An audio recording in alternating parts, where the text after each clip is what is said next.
ñëwee ci say début formation PBS naka la demee woon. ma formation PBS loolu ci fin année 80 yi la en 89 exactement bon maag DJ Awadi ku nekk da nga amoon ce groupe on était les deux rares groupes quoi yu fi nekkoon et yu ko doon def parce que bëggoon nañ ko carrément quoi bëggoon nañ ci tekki mais temps yooyu bon un peu affaire rivalité la woon xam ku nekk di jaay sa morom maa la gën a aay kii nii yëfu booy quoi ma benn bés ñu tase waxtaan ci bus après Awadi di def anniversaire am invité ñu bi ñu ñëwee nag toog commencé waxtaan tout nii après ñu commencé di fréquenter ku nekk di fréquenter sa morom ba man sama cousin bi nga xamante ne moom laa doon rappandool moom mu dem France eggali jàngam moom tamit ki mu doon rappandool ñaari mu doon rappandool ñoom tamit ñu dem France dem eggali seen jàng ñu des fi man ak moom rek après si lañ ne bon nañu créer benn groupe noonu la commencé. début bi succès bi naka la demee woon. ba succès bi mi ngi démarré ak gëm ko rek xam nga dañ ko gëmoon ñefe ko xeex ko c'était pas évident parce que fépp fu ñu doon dem gars yi dañ ñu doon dàq à la limite naan gëmu leen seen bopp da ngeen teg seen bopp ay américain da ngeen teg seen bopp loo leen nekkul loo leen dul mës a nekk musique amul avenir ay rap mënu fi dox yëfu américain la ñu gëm ko ñefe di ko ñefe bon ba yàlla boole ñu ak ay nit yu baax yoo xamante ne ñoom amoon nañ beneen tolluwaay ak beneen gis-gis comme bon ndem si yàlla grand Demba Ndiir bi moomoon Sunset Sel moom benn boîte de nuit loon daf ñu doon bàyyi ñu ñëw foofu xam nga di woy di exprimer wu ba nit ñuy tase ak ñoom MC Solar mu nekkoon numéro 1 en France mu ñëw fan li ñuy def invité ñu France xam nga après Baba Maal tamit invité ñu si benn morceau ñu xamante ak waa maison de disque am ñoo ñu woo ñu Angleterre signé donc je veux dire sant yàlla quoi xam nga parce que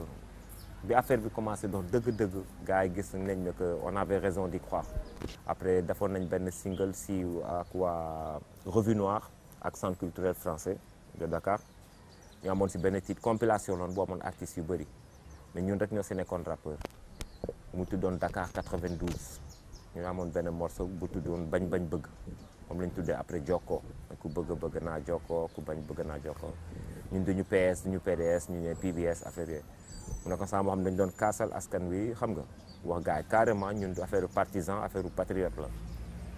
donc sama boobu commencé dox xam nga gars yi di ñu xam ñuy jouer ci école yi ci collège yi xam nga ci foyer yi semaine culturelle yi après noonu la commencé quoi.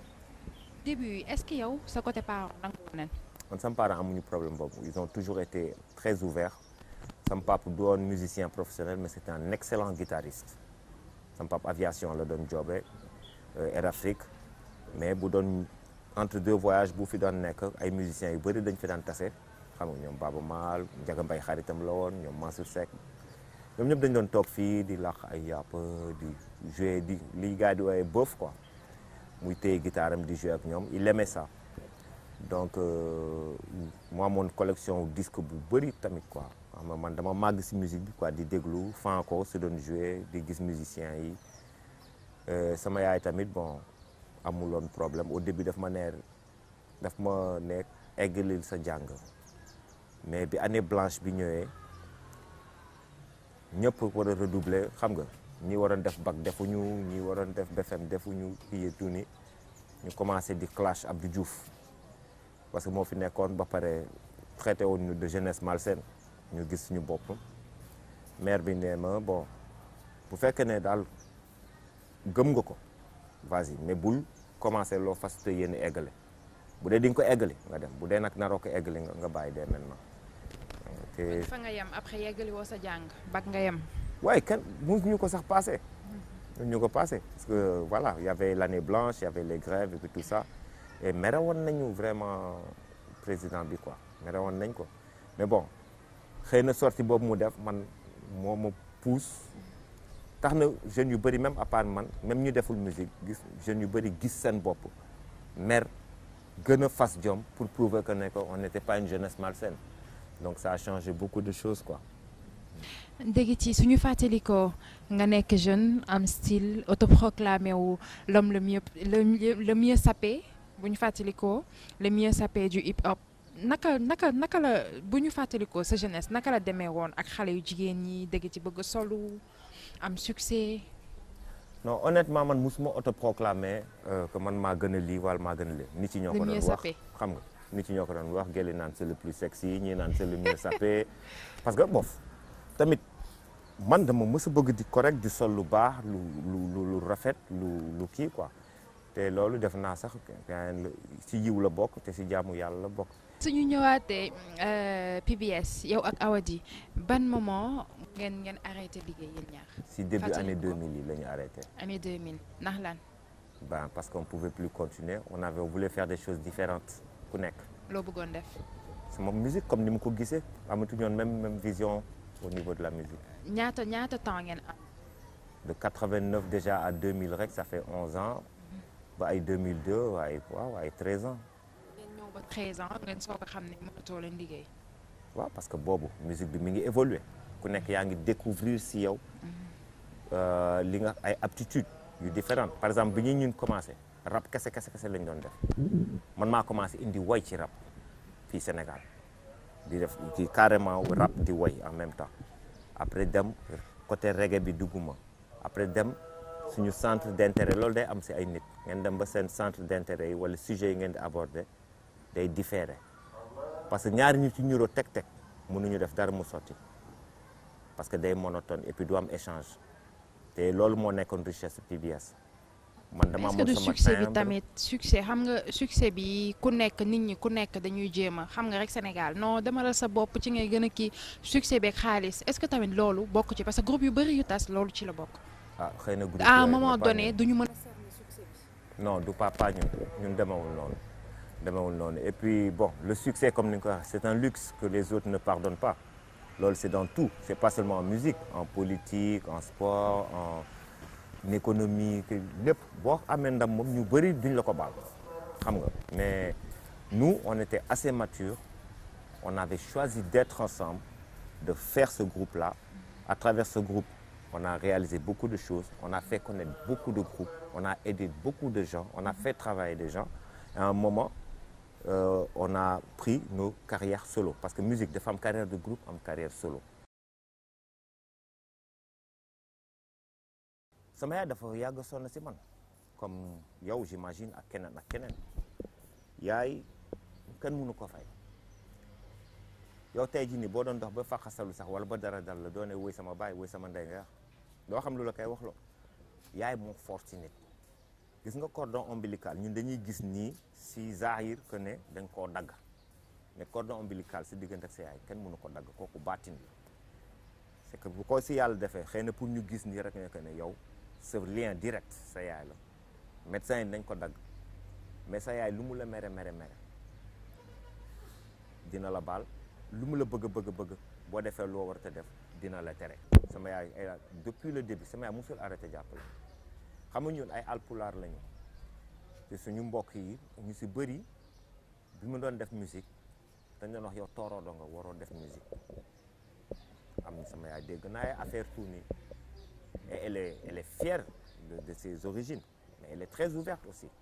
xam nga mais parce que noonu la ñu yare daf ma wax carrément bu fekkee ne fas nga ko yenn eggali nga dem bu dee nag da nga koy commencé doo ko eggali bul ko def te mbokk mi ñu ngi ko doon wax sa doom bi warul way warul def nii warul ci nii noble la ak lii mais m'a fait confiance donc kooku depuis le premier jour mi ngi may jàppale te ba tey jii nii mi ngi may jàppale il fallait me remercier ko ba pare remercier wàlla yaay yëpp xalaatuma dama ko def naturellement morceau boobu bokk na si morceau yi ma def bu gën a gaaw si sama life ça ne m'a même pas pris 3 heures de temps faire la musique et les paroles yàlla moomu vite fait tout kii ni te bëgguma kon sax def clip beneen morceau si kii bi laa gisoon pour def clip. nga def ko clip. kenn si gars yi waaye nañ def bii rek ñeneen ñi xam nga ñu naan woy naa sa kii ni le clip on l'a fait en même pas benn après-midi à caméra bu dee vraiment techniquement tout le boulot a été médiocre parce que def ñu woon sax moyen boo xoolee sax si vidéo bi maa ngi sol t-shirt yu ngand t-shirt yooyu benn jaaykat la ñu romboon ñu ne il faut ma changer wu ñu waxaale mooy ñuy jaay t-shirt yi mu jox ma sol mu mel ni robe xam nga mais xëy na clip bi lu mu naturel ak ñoom Waydi ak Jeewoo jeu bi ñuy joué rôle bi genre mu mel ni théâtre noonu loolu moo laal nit yi moo tax nit yi gis seen bopp ak paroles yi tamit parce que paroles yu simple la mais yu sincère la bu ñu koy kii prise yi benn yoon laa ko def d'habitude man dama perfectionniste su ma defee benn prise damay déglu dama koy reprendre ba nga xam ne yëpp parfait boo dama ko def rek bàyyi noonu changé wu ma kii ni j'étais un peu fatigué ci voix bi mais dama ne côté fatigue boobu tamit dina xaw a génne benn sentiment quoi dina am lu muy créer quoi benn genre peine bu ndaw xam nga dina am yërmande bi dañ ko bàyyi moo tax musique daal man ci as tuut bi ma jàng ci musique lu mu gën a simple gën a dëggu gën a dox bu bëree artifice rek bu bëree ay karanke rek c'est que dafa am looy nëbb quoi ci musique mais na simple rek mu ubbeeku dama wax lu leer. On m'a collé l'étiquette de drogue. De drogué. Je n'ai jamais pris de drogue dans ma vie. Et je n'ai même pas à chaque fois le redire parce que c'est comme si je me justifiais. Mosuma tox yamba, mosuma jël drogue dure ni quoi que ce soit. Parce que ñàkk a xam daf leen di sonal il faut ku nekk invente sa version. da ngay gis ñu la jege sax pour mën a am buzz boobu ngay wax. ñooy taxaw naan diw xam naa ko lii ak lii lay def mais dañuy fàtte ni yàlla moo ñu tibb te bu keroog fële dina metti de. dina metti fii dañuy woote ni jullit lañ. dañu woote ne que dëkku teranga la mais duñu teralante duñu jëflante yëfu jullit lijjanti moo baaxul dañu ne maandu mooy première qualité jullit maandu mooy première qualité. mais est-ce que du li nga siiw tamit moo tax ñu la lijjanti parce que yaakaar naa ne boo siiwul woon. non tolluwaay la kenn du la lijjanti ak ku siiwul yëpp. yow xoolal lan mooy njëriñ bi si li muy def. nga utiliser ko lan moo la si am njëriñ. mais bu ko lijjanti lu tax nga koy lijjanti. mooy li ma la wax rek dëggat yi dafa nekk koo xam ni dafa mën a woy ñëpp nangu dafa mën a woy alors ñu toog un temps gisatuñ dëggat yi déggatuñ ko léegi dëggat yi foo nekkoon temps boobu yëpp gisuñu la. ñëpp di la laaj. en famille replié wu reculer pour mieux sauter jàpp sama ñàmbur pour def ni xoolaat organiser waat sama kii reposé wu ba saa yi mu bëggee mu ñëwaat ma ne xam ma toog 15 ans bu mu fi yàlla bàyyi su ma ñëwaatee li ma doon def dama koy gën a mën parce que yàlla ko def ci kon da nga toogoon noonu rek en famille. waaw. dara dalu la woon yaa ngi doon sant yàlla. non rien du tout. ban histoire nga am ak Akon. Alioune Akon bof am na benn période dafa ñëwoon Sénégal nekk fii mais xamu foon ñu bëri mënutuma la exactement sax fan lañ tase woon mais jotoon nañ xamante après ñuy waxtaan ñuy lax anglais affaire mu ne ah yow da ngay lax anglais fii waaye man tey sama wolof kiiwul te fii gars yi duma mun waxtaan ak ñoom ba noonu lañ commencé xamante après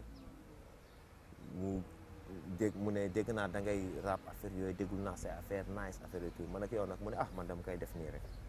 xam nga man ak man tamit ah dama ko doon def nii rek quoi xam nga mais léegi dama si bëgg a tekki parce que boobu ñun sax kiiw bu ñu kii yooyu noonu la ñu xamante après ñuy fréquenté da doon ñëw fii si kër gi fii. yàgg na ay 92 yooyu la woon. boobu siiwagul woon. boobu Tikan sax la tuddoon après la changé T bi mu def ci A Tikan la tuddoon après mu doon ñëw fii da doon ñëw fii chaque jour ñuy toog mais temps amuñu moyen dañuy jël ay xam nga dafa amoon ay disques de vinyle mooy xam ngeen vinyle la léegi vinyle yi.